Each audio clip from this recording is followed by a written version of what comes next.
কলকাতা মহানাগরিকের জন্মদিন ও টিএমসির foundation day উপলক্ষে পৌরপিতা আনওয়ার খানের উদ্যোগে শীতবস্ত্র ও উপহার প্রদান অনুষ্ঠান হয়ে গেল বেশ সাড়ম্বরে। প্রায় 10 থেকে 12 হাজার মানুষকে এই উপহার তুলে দেওয়া হয়। বয়স্ক মানুষ, দুস্থ মানুষ, নারী সম্মাননা সবকিছুই ছিল এই অনুষ্ঠানের অংশ। কলকাতার মহানগরিক ফেরহাদ হাকিমের ৬৭তম জন্মদিন উপলক্ষে এদিন সুবিশাল কেক কাটা হয় মঞ্চ থেকে। মেয়র সপরিবারে উপস্থিত থেকে কেক কেটে সেলিব্রেশন করা হয়। আনোয়ার খান জানান, ৮০ নম্বর ওয়ার্ডের প্রতিটি মানুষের কাছে আমি কৃতজ্ঞ।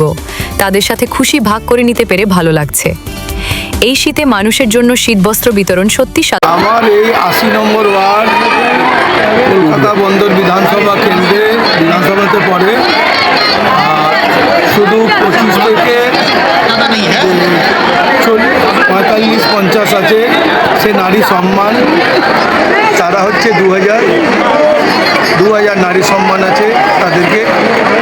আর যারা 60 থেকে 80 আছে তাদেরকে সিনিয়র সিটিজেনের উপরে আমরা বৃদ্ধা সম্মান যেটা আছে।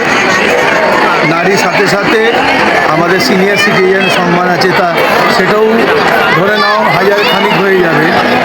তো এটা হচ্ছে 2000-3000 তো এখানেই আছে।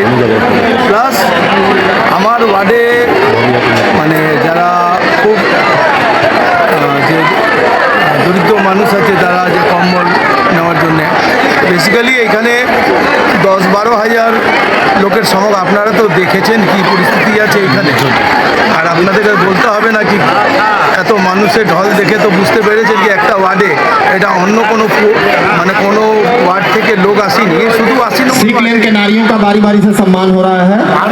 आप लोग এই 80 নম্বর ওয়ার্ডে প্রত্যেক বছরে আমাদের পার্টি অল ইন্ডিয়া তৃণমূল কংগ্রেসের প্রতিষ্ঠা দিবস আমরা পালন করি। তার সাথে সাথে কলকাতার মহানাগরিক তার জন্মদিনও পালন করি। এই উৎসাহ তার সাথে সাথে আমরা এত ইউজ সোশ্যাল কাজগুলো করি যাতে কি মানুষ এই শীতকালের মধ্যে এত ঠান্ডা লাগছে, মানে আমরা বেসিক্যালি আমরা চেয়েছি 10,000 অন্তত আমার এলাকার যে জনগণ আছে তাদেরকে আমরা